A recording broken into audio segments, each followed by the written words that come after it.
I highlight the color samples fanned across my drafting table, comparing two shades of warm ivory that most people would never notice are different. My studio at Solace Design has been my sanctuary for 6 years now, and Thursday afternoons are sacred. No client calls. No site visits. Just me, natural light through the west-facing windows, and the quiet work of turning spaces into something people feel in their chest before they understand why. My phone sits face down beside my coffee. I left it that way on purpose. It vibrates once, then again, then 4 times in rapid succession. I ignore it until the 6th buzz, something about the frequency that feels wrong. I flip it over, expecting a calendar reminder, and instead see a name I don't recognize: Marcus Webb, Director of Acquisitions at Caldwell Hotels Group. His message is 3 lines. The 3rd line makes me set down my pencil very slowly, like if I move too fast, something will break. Your sister reached out to me directly this morning. She introduced herself as co-founder of Solace Design and sent over a separate proposal for the Caldwell contract.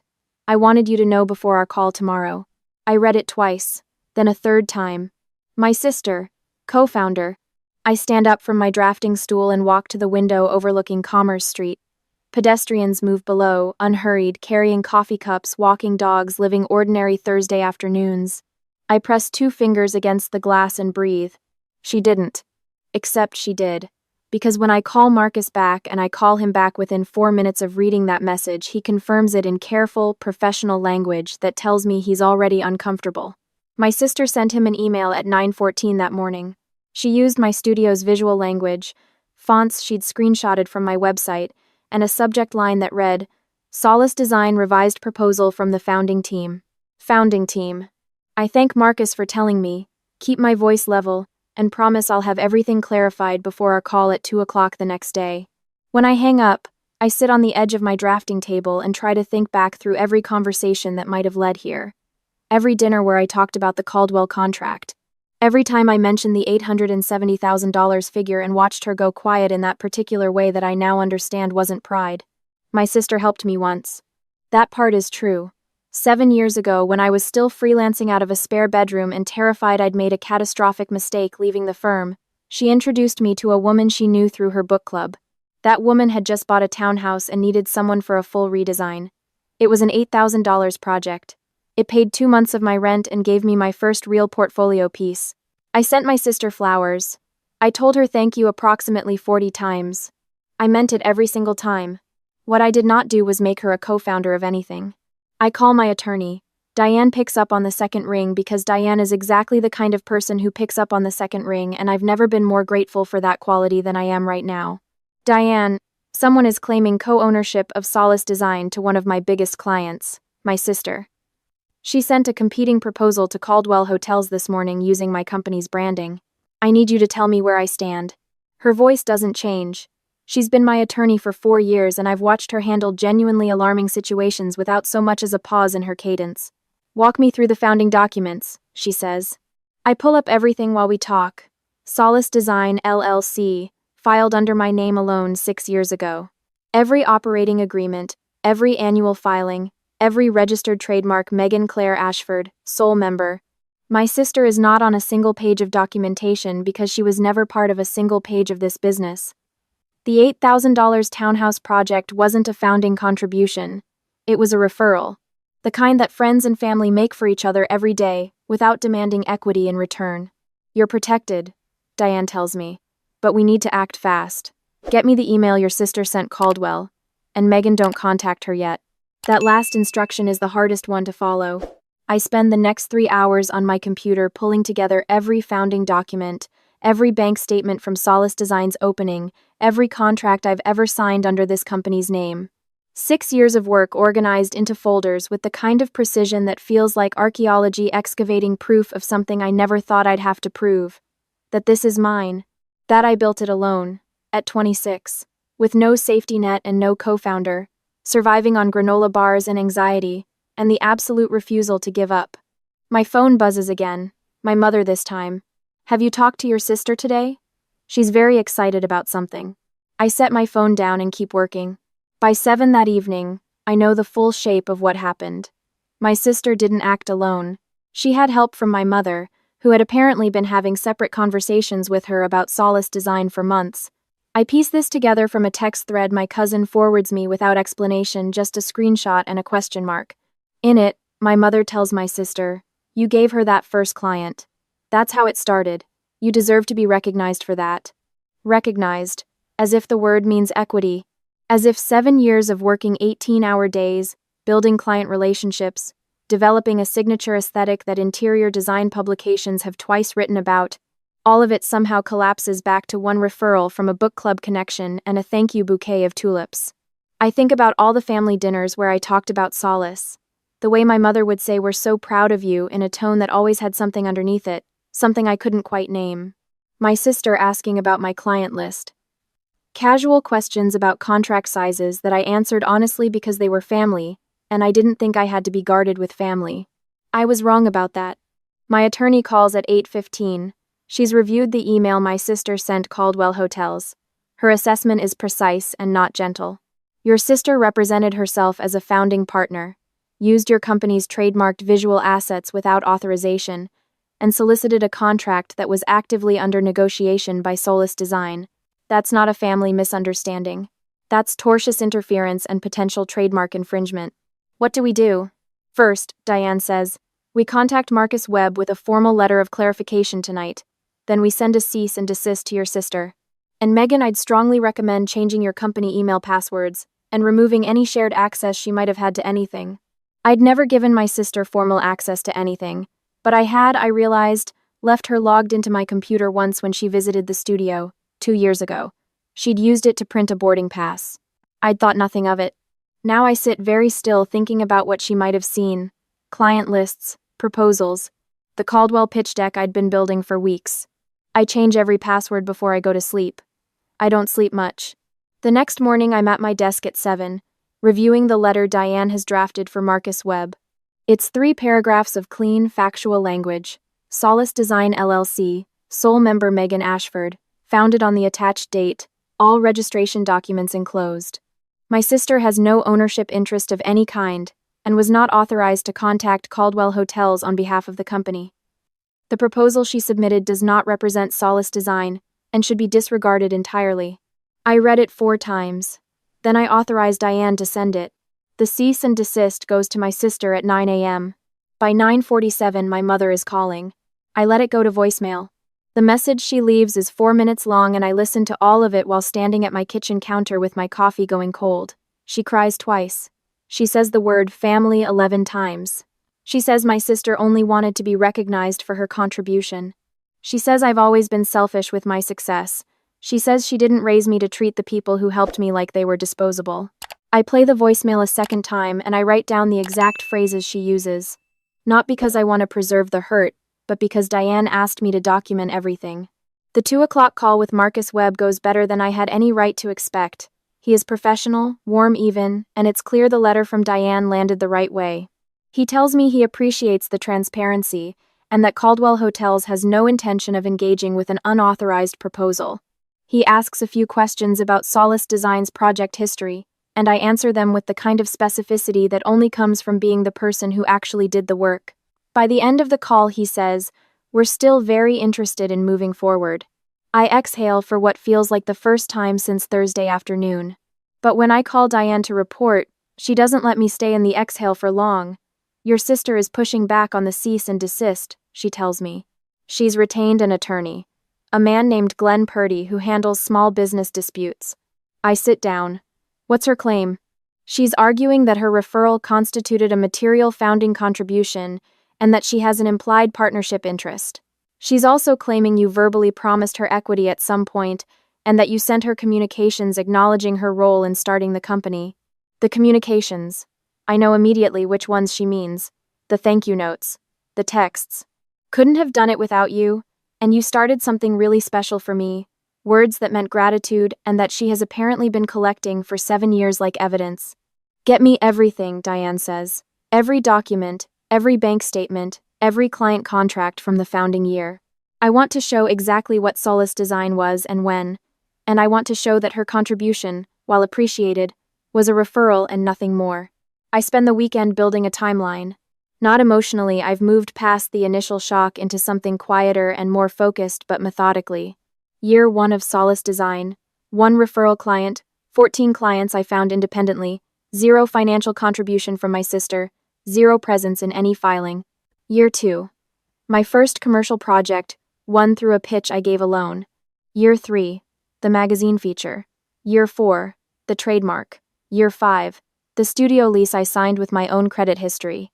Year 6. Caldwell Hotels coming to me because they saw my work in a boutique hotel project I'd completed in the design district. My sister appears nowhere in this timeline except as a contact name in year 1, preceding 14 other contact names who also referred me to clients and also, notably, are not claiming to co-own my business. What I don't expect is my mother's next move. She calls Marcus Webb directly. I find out from Marcus, who emails me on a Monday morning with a subject line that reads, "Wanted to flag something." He writes with visible discomfort that he received a call over the weekend from a woman identifying herself as my mother, who told him that Solace Design was built on a foundation of family support and that I had a history of cutting people out once I no longer needed them. She told him the business dispute would likely end up in court and that Caldwell Hotels might want to reconsider its exposure. I read the email once. Then I pick up my phone and call Diane. "This is now active interference with a business relationship," Diane says without hesitation.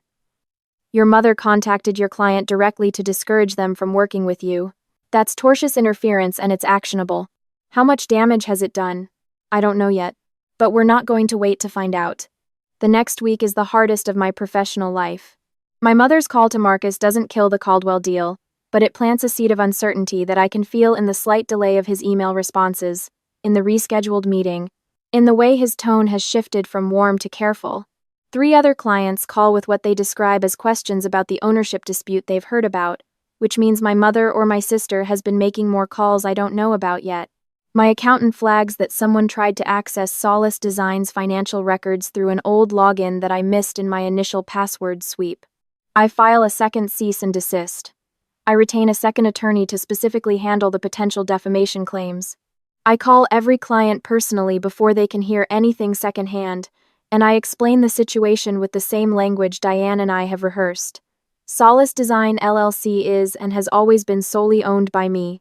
The documents are clear and available for review. The dispute is without legal merit and is being resolved accordingly. Most of them stay. 2 go quiet in a way that feels temporary. 1 calls back the next day specifically to say that the thoroughness of my response made her more confident in me, not less. And Marcus Webb sends me an email at 6:48 on a Wednesday evening with a subject line that reads, "Still moving forward." I read it standing in my studio, surrounded by the same drafting tables and material samples and afternoon light that have been my whole world for 6 years. I put my hand flat on the table and breathe. I still have the Caldwell contract. I haven't lost it, but I understand, sitting there, that the battle isn't over. My sister has an attorney. My mother is making calls.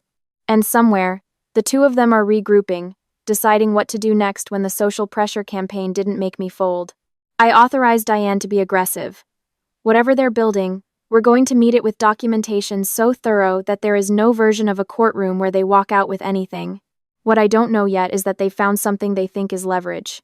Diane calls on a Friday. Her voice has the specific steadiness of someone delivering news that requires the other person to remain calm. I recognize it from the first time she had to tell me something hard. "Your sister's attorney sent over their exhibits this morning. Among them is a page from your original LLC filing.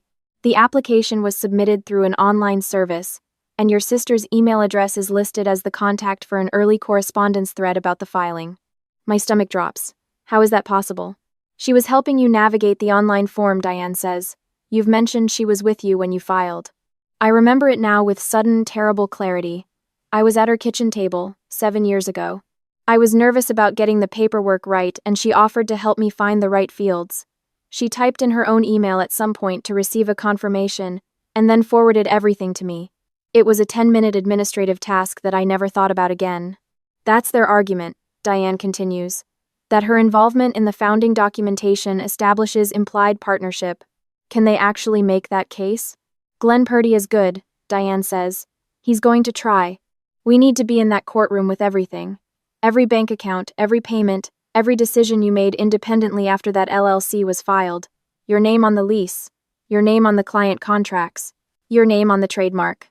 We build a wall so high they can't see over it. The formal complaint lands in my hands 10 days later. My sister, my mother, listed as plaintiffs. Solace Design LLC, listed as defendant. The claim: implied partnership and founding contribution entitling them to equity in the company and a share of the Caldwell contract proceeds. I sit in my studio at 9 in the evening reading it alone, and I let myself feel everything I've been managing very carefully for the past 3 weeks. The betrayal, the disbelief that this is actually happening, the grief for a version of my family that apparently was never real. I give myself 20 minutes for all of that. Then I call Diane and we talk for an hour about strategy. The hearing is scheduled for 6 weeks out. In those 6 weeks, I do not stop working. I sign the Caldwell Hotel's contract, a separate and completed transaction that the lawsuit cannot retroactively reach. Diane confirms, and I begin the preliminary design phase on what will be Solace Design's largest project by a factor of 3. I do not let the legal battle become something that costs me the very thing they're trying to take. I also do something I hadn't planned on doing. I call Marcus Webb and I explain the full situation, more candidly than the initial letter. I tell him about the founding documents, about my sister's involvement in the LLC filing, about my mother's call to him.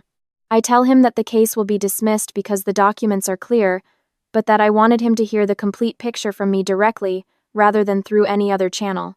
He is quiet for a moment. Then he says, "The reason Caldwell chose Solace Design is because of your portfolio, your process, and the way you handle difficulty. This situation hasn't changed any of those things." I thank him and mean it completely. The morning of the hearing, I wear the same charcoal blazer I wore to my first commercial pitch 6 years ago. Diane meets me outside the courthouse.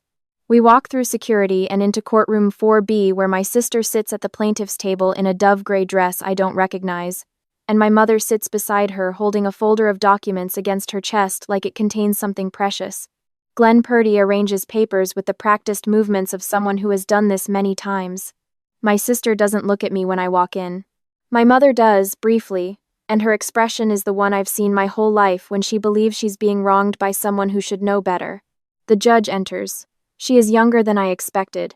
With reading glasses she pushes up when she reviews documents, and a manner that suggests she has very little patience for anything not directly supported by evidence. Glenn Purdy goes first. His argument is smooth. My sister provided material assistance to the founding of Solace Design, including active participation in the LLC filing process. She directed her email address to receive founding communications. She made the referral that generated the company's first revenue. These actions, taken together, establish an implied partnership that my client was never formally and lawfully removed from. He pauses. Then he turns to the table and lifts a printed email thread. We also have communications in which the defendant acknowledged my client's foundational role.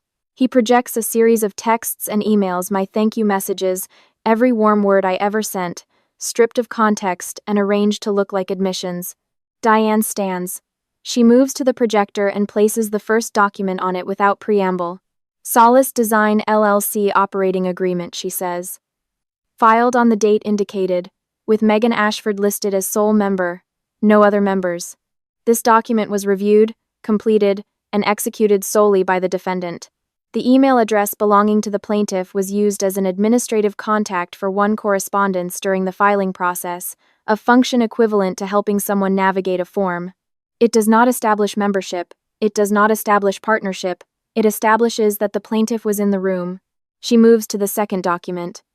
Solace Design Federal Trademark Registration, sole owner, Megan Ashford. Third document. The studio lease, sole signatory. Fourth. The first commercial contract, client authorized signatory on behalf of Solace Design, Megan Ashford. Fifth.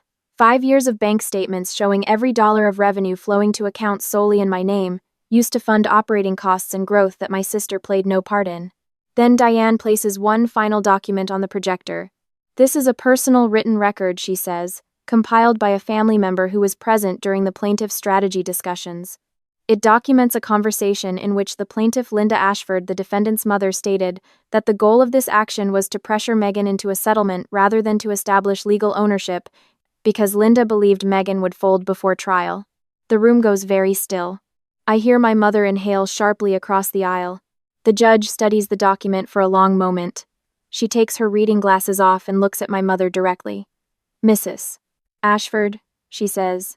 Did you state that the objective of this lawsuit was to create pressure rather than establish legal ownership?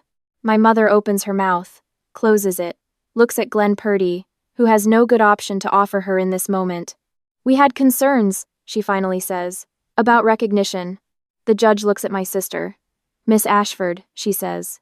You participated in the LLC filing process in an administrative capacity as an informal helper. You made one referral that generated one project in the company's founding year. You have no signed partnership agreement, no equity documentation, no financial contribution on record, and no ongoing operational role in Solace Design. Is any of that incorrect? My sister says nothing. The judge sets down the folder. This court finds no credible legal basis for the plaintiff's claim of implied partnership. The complaint is dismissed with prejudice. She pauses to let that land, then continues. Furthermore, the evidence presented suggests this action was undertaken with the intent to interfere with the defendant's business relationships rather than to resolve a legitimate ownership dispute. The court awards Solace Design LLC $14,000 in attorney's fees to be paid by the plaintiffs within 90 days. A civil injunction is granted prohibiting Linda Ashford, Rachel Ashford, and any parties acting in concert with them from contacting Solace Design's clients, partners, or vendors with claims regarding the company's ownership structure. The gavel comes down with a sound I will hear clearly for the rest of my life. Outside, Diane allows herself one moment of satisfaction before returning to her professional baseline. We walk to her car and I sit in the passenger seat for a few minutes, not saying anything. She doesn't push me to talk. My phone is full of messages, but I don't open any of them yet. I sit there with the afternoon sun coming through the windshield, and I think about the woman at the kitchen table 7 years ago, genuinely afraid she was making a mistake, letting her sister help her fill out an online form because she was nervous and it felt like the kind of thing families do for each other. I think about how I have spent every day since then building something real, and about how the people who watched me do it decided the watching entitled them to the thing I built. I don't cry. I am too tired and too clear for that. In the weeks that follow, Caldwell Hotel's preliminary design phase moves forward exactly on schedule. Marcus Webb proves to be a collaborative client in the best sense, direct, visually fluent, trusting of the process, while asking smart questions. The first phase involves 3 of the boutique properties and carries a scope that 6 months ago would have felt almost abstract in its scale. Now I move through it with the efficiency of someone who has decided, completely and without reservation, to stop being afraid of her own success. I hire 2 new designers, one senior and one junior. I implement a set of internal protocols that I privately think of as the things I should have had before. Every vendor, every contractor, every person who walks through the studio door signs a clear agreement about what they are to Solace Design and what they are not. Not because I expect everyone to betray me, but because clarity is something I now understand as an act of care for myself, for them, for the work. My cousin calls one evening with updates delivered in the careful tone of someone trying to be helpful without being unkind. My mother has gone quiet. My sister closed her social media accounts. Glenn Purdy apparently told them after the hearing that the injunction made any further action legally dangerous and inadvisable. I listen, and I nod, and I thank my cousin for telling me. Then I go back to the studio and look at the preliminary renders for the Caldwell Lobby project spread across my drafting table. The palette is warm and layered, and the light source is designed to shift from energizing in the morning to restorative at night. It is the best work I've ever done. 6 months after the courtroom, I accept an invitation to speak on a design podcast that focuses on independent studio owners. The host asks about the business challenges of being a solo founder.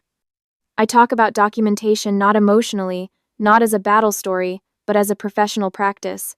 Every relationship in business, I say, no matter how warm, deserves clear language. The people who care about you should want that clarity too. If they don't, that's information. The episode releases on a Thursday. By Monday, it has more downloads than anything the podcast has published in a year. The host sends me a message. I've gotten so many emails from women who said this is exactly what they needed to hear.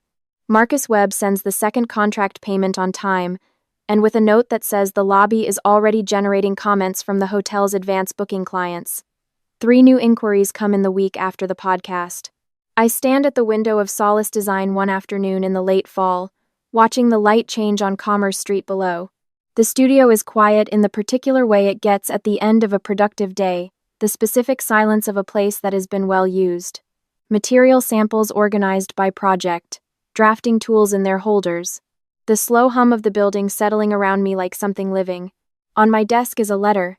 My mother's handwriting on the envelope, the same looping script from birthday cards and grocery lists, and all the small documents of a childhood I genuinely loved for a long time. I picked it up from my mailbox this morning and I've been deciding what to do with it all day. I pick it up now and hold it for a moment, feeling the weight of it, which is almost nothing, a single folded page inside. I think about what it might say. I think about whether reading it would change anything, and I know the answer to that. I put it in the drawer of my desk, in the back, behind the files. Some conversations have an ending, and some just stop. I've stopped waiting to know which kind this is. I pull the Caldwell Phase 2 drawings toward me, and uncap my pencil and get back to work. In my studio. In the company that was always entirely mine. In the life I built when I decided that what I made with my hands and my vision and my relentless, lonely, unglamorous effort belonged to me and no one else. The light through the west windows is gold and clean, and I have never been more certain of anything.